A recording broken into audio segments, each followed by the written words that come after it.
আকাশবাণী আগরতলা। স্থানীয় সংবাদ পড়ছি চন্দন লেখা পাল। এখনকার বিশেষ বিশেষ খবর হলো, রাষ্ট্রপতি দ্রৌপদী মুর্মু আজ নতুন দিল্লিতে 2023-2024 সালের জাতীয় হস্তশিল্প পুরস্কার প্রদান করেছেন। পুরস্কার পেলেন রাজ্যের কারিগর রঞ্জিত দাস।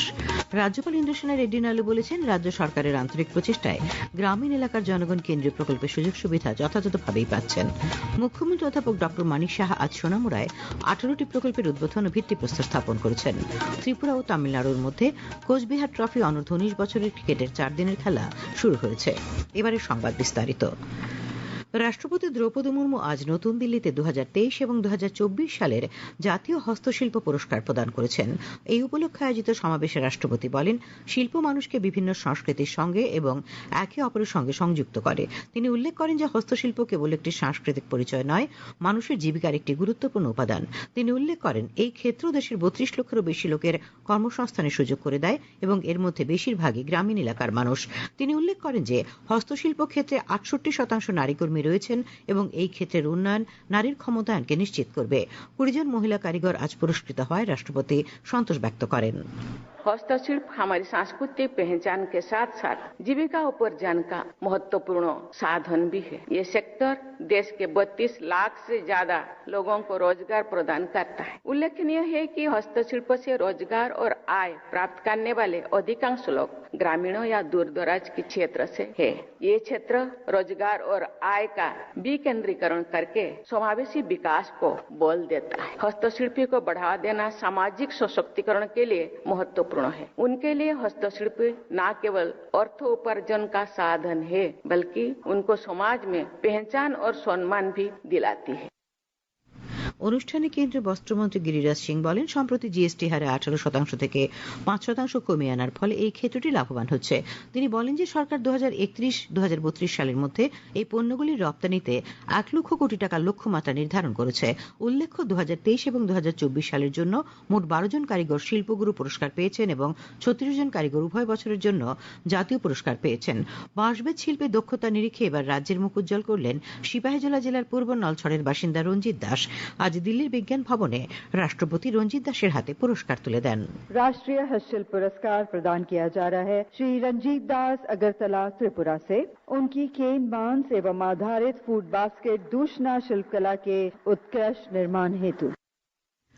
রাজ্যপাল ইন্দ্রসেনা রেড্ডি নালু বলেছেন, রাজ্য সরকারের আন্তরিক প্রচেষ্টায় গ্রামীণ এলাকার জনগণ কেন্দ্রীয় প্রকল্পের সুযোগ সুবিধা যথাযথভাবেই পাচ্ছেন।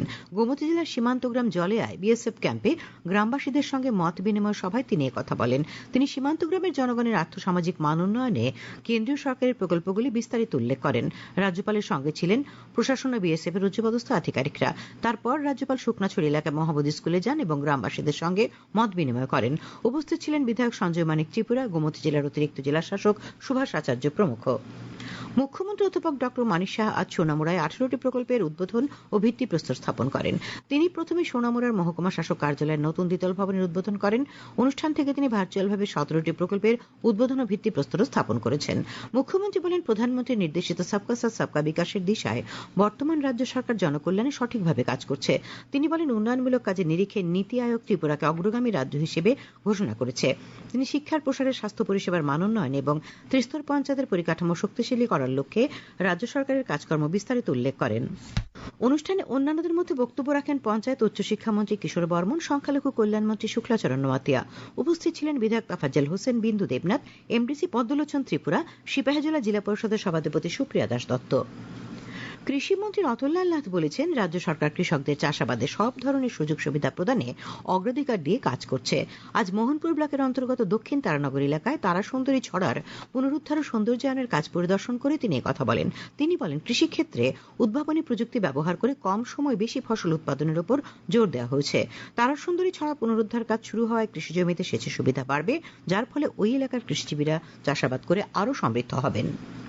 প্রাণী সম্পদ বিকাশ মন্ত্রী সুধাংশু দাস আজ ধলাই জেলার রৈশাবাড়িতে নবনির্মিত পশু হাসপাতালের উদ্বোধন করেন। উপস্থিত ছিলেন ধলাই জেলা সভাধিনেত্রী সুস্মিতা দাস, বিধায়িকা নন্দিতা দেববর্মা রিয়াং প্রমুখ। খবর প্রচারিত হচ্ছে আকাশবাণীর আগরতলা কেন্দ্র থেকে। আকাশবাণীর সংবাদের আপডেট পেতে লগ ইন করুন www.newsonair.com এবং নিউজ অন এআইআর অ্যাপ এবং টুইটার ও ফেসবুক প্ল্যাটফর্মে এআইআর নিউজ অ্যালার্টসে। ইউটিউবে লক্ষ্য রাখুন নিউজ অন এয়ার অফিসিয়ালে।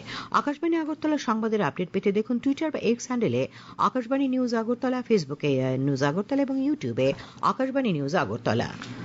কেন্দ্রীয় স্বরাষ্ট্রমন্ত্রী অমিত শাহ বলেছেন যে বন্দে মাতরম সঙ্গীত দেশপ্রেম, ত্যাগ এবং জাতীয় চেতনার প্রতীক হয়ে উঠেছে, যা স্বাধীনতা আন্দোলনের পথ প্রশস্ত করেছিল। আজ রাজ্যসভায় বন্দে মাতরমের 150তম বার্ষিকী উপলক্ষে আলোচনার সূচনা করে শ্রী শাহ বলেন, বঙ্কিমচন্দ্র চট্টোপাধ্যায়ের অমর রচনাটি এমন একটি সৃষ্টি যা ভারত মাতার প্রতি কর্তব্যবোধ এবং ভক্তি জাগিয়ে তোলে। वंदे मातरम पर चर्चा की जरूरत, वंदे मातरम के प्रति समर्पण की जरूरत वंदे मातरम बना तब भी थी, आजादी के आंदोलन के वक्त भी थी, आज भी है और जब 2047 महान भारत की रचना होगी तब भी रहेगी, क्योंकि अमर कृति मां भारती के प्रति, भारत माता के प्रति समर्पण, भक्ति और कर्तव्य के भाव जागृत करने वाली कृति है। তিনি বলেন 2047 সালের মধ্যে বিকশিত ভারত গঠনের জন্য বন্দে মাতরম প্রয়োজনীয়। স্বরাষ্ট্রমন্ত্রী বলেন, সংসদের উভয় কক্ষে বন্দে মাতরমের আলোচনা ভবিষ্যৎ প্রজন্মকে এর প্রকৃত গুরুত্ব এবং গৌরব বুঝতে সাহায্য করবে। আলোচনায় অংশ নিয়ে রাজ্যসভার বিরোধী দলনেতা মল্লিকার্জুন খার্গে বলেন, স্বাধীনতা সংগ্রামের সময় কংগ্রেস বন্দে মাতরম স্লোগান শুরু করেছিল। তিনি বলেন, 1921 সালে যখন মহাত্মা গান্ধী অসহযোগ আন্দোলন শুরু করেন, তখন কংগ্রেসের লক্ষ লক্ষ স্বাধীনতা সংগ্রামী বন্দে মাতরম ধ্বনি দিতে দিতে জেলে যান। শ্রী খার্গে বলেন, 1896 সালে কলকাতায় কংগ্রেস অধিবেশনে গুরুদেব রবীন্দ্রনাথ ঠাকুর যখন প্রথম এটি গান করেন, তখন ভারতে বন্দে মাতরম গানটি পরিচিতি লাভ করে। সম্প্রতি ব্যাপক হারে উড়ান ব্যাহত এবং বাতিল হওয়ার পরিপ্রেক্ষিতে অসামরিক বিমান চলাচল অধিদপ্তর ইন্ডিগোকে বিভিন্ন ক্ষেত্রে তাদের উড়ান 5% কমানোর নির্দেশ দিয়েছে। বিমান সংস্থাটিকে আগামীকাল বিকেল 5টার মধ্যে সংশোধিত সময়সূচি জমা দিতে বলা হয়েছে। ইন্ডিগোর উড়ান পরিষেবার সর্বশেষ অবস্থা নিয়ে আজ লোকসভায় বক্তব্য রাখেন কেন্দ্রীয় অসামরিক বিমান পরিবহন মন্ত্রী কে Rammohan Naidu. I would like to inform this august House that the disruption caused by Indigo's recent operational failures is now rapidly stabilizing. Indigo's daily flights, which had fallen drastically to 706 on 5th of December, have recovered to over 1,800 flights yesterday and are expected to rise further today. All other airlines continue to operate smoothly across the country, and the airports are reporting normal conditions without crowding or distress. Refunds, baggage tracing, and passenger support measures remain under continuous supervision by the ministry.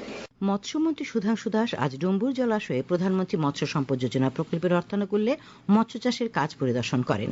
তিনি বলেন, রাজ্যে মাছের উৎপাদন বৃদ্ধি এবং চাহিদার যোগান মেটানোর পাশাপাশি ডুম্বুর জলাশয় এলাকার 1512 জনেরও বেশি মৎস্য চাষীকে অর্থনৈতিকভাবে স্বাবলম্বী করতে সহায়তা করা হচ্ছে। প্রাক্তন মুখ্যমন্ত্রী প্রয়াত শচীন্দ্রলাল সিংহের 25তম মৃত্যুবার্ষিকী আজ আগরতলার প্রদেশ কংগ্রেস ভবনে পালন করা হয়। প্রদেশ কংগ্রেস সভাপতি আশিস কুমার সাহা শচীন্দ্রলাল সিংহের প্রতিকৃতিতে মাল্যদান করে শ্রদ্ধা জ্ঞাপন করেন। তিনি বলেন, রাজ্যের প্রথম মুখ্যমন্ত্রী হিসেবে শচীন্দ্রলাল সিংহের ভূমিকা অত্যন্ত তাৎপর্যপূর্ণ ছিল। বিরোধী দলনেতা জিতেন্দ্র চৌধুরী আজ উত্তরপ্রদেশের সড়ক দুর্ঘটনায় মৃত ইন্টার্নি চিকিৎসক সপ্তর্ষি দাসের রামনগরস্থিত বাড়িতে যান। তিনি প্রয়াত সপ্তর্ষি দাসের পরিবার পরিজনদের প্রতি গভীর সমবেদনা জানান। বিধায়ক প্রমোদ রিয়াং আজ দক্ষিণ জেলার বীরচন্দ্র মনোর তৈকর্ম স্কুল মাঠে মনো ইয়ুথ সোসাইটি আয়োজিত দুদিনব্যাপী শিশু উৎসব ও খাদ্য উৎসবের উদ্বোধন করেন। উপস্থিত ছিলেন দক্ষিণ জেলা পরিষদের সভাধিপতি দীপক দত্ত, শান্তিরবাজার পৌর পরিষদের চেয়ারপারসন স্বপ্না মজুমদার বৈদ্য। তথ্য সংস্কৃতি দপ্তরের উদ্যোগে আগামীকাল থেকে উদয়পুরে 15 দিনব্যাপী রাজ্যভিত্তিক নাট্য উৎসব শুরু হচ্ছে। উদ্বোধন করবেন মুখ্যমন্ত্রী অধ্যাপক ডক্টর মানিক সাহা। নাট্য উৎসব উপলক্ষে আজ দুপুরে উদয়পুর শহরে বর্ণাঢ্য শোভাযাত্রার আয়োজন করা হয়। উপস্থিত ছিলেন গোমতী জেলা পরিষদের সভাধিপতি দেবল দেব রায়, উদয়পুর পৌর পরিষদের চেয়ারম্যান শীতল চন্দ্র মজুমদার। খেলার খবর। ত্রিপুরা ও তামিলনাড়ুর মধ্যে কোচবিহার ট্রফি অনূর্ধ্ব 19 বছরের ক্রিকেটের 4 দিনের খেলা ডিন্ডিগলে শুরু হয়েছে। এনপিআর কলেজ মাঠে টসে জিতে ব্যাট করতে নেমে স্বাগতিক তামিলনাড়ু প্রথম ইনিংসে প্রথম দিনের শেষে 4 উইকেট হারিয়ে 284 রান করে। বিজয় মার্চেন্ট ট্রফি অনূর্ধ্ব 16 বছরের ক্রিকেটের 3 দিনের খেলায় উত্তরপ্রদেশের বিরুদ্ধে ত্রিপুরা পরাজয় এড়ানোর জন্য লড়াই করছে শিমোগার কর্ণাটক রাজ্য ক্রিকেট অ্যাসোসিয়েশনের নাভুলা স্টেডিয়ামে 9 উইকেটে 288 রান থেকে দ্বিতীয় দিনে খেলতে নেমে আজ উত্তরপ্রদেশ প্রথম ইনিংসে সবকটি উইকেট হারিয়ে 331 রান করে। জবাবে খেলতে নেমে ত্রিপুরা প্রথম ইনিংসে সবকটি উইকেট হারিয়ে 107 রান করে। 224 রানে পিছিয়ে থেকে ফলোঅনে খেলতে নেমে রাজ্য দল দিনের শেষে দ্বিতীয় ইনিংসে 2 উইকেট হারিয়ে 84 রান করেছে। আবহাওয়া। আগামীকাল আকাশ সাধারণত পরিষ্কার থাকবে। সকালে হালকা থেকে মাঝারি কুয়াশা পড়ার সম্ভাবনা রয়েছে। আগামীকাল দিনের সর্বোচ্চ তাপমাত্রা 28 ডিগ্রি সেলসিয়াস এবং সর্বনিম্ন 13 ডিগ্রি সেলসিয়াসের কাছাকাছি থাকবে। আজ সর্বোচ্চ তাপমাত্রা ছিল 26.6 ডিগ্রি সেলসিয়াস এবং সর্বনিম্ন 13.6 ডিগ্রি সেলসিয়াস। শেষ করার আগে খবরের বিশেষ অংশগুলি আরেকবার। রাষ্ট্রপতি দ্রৌপদী মুর্মু আজ নতুন দিল্লিতে 2023 এবং 2024 সালের জাতীয় হস্তশিল্প পুরস্কার প্রদান করেছেন। পুরস্কৃত হলেন রাজ্যের কারিগর রঞ্জিত দাস।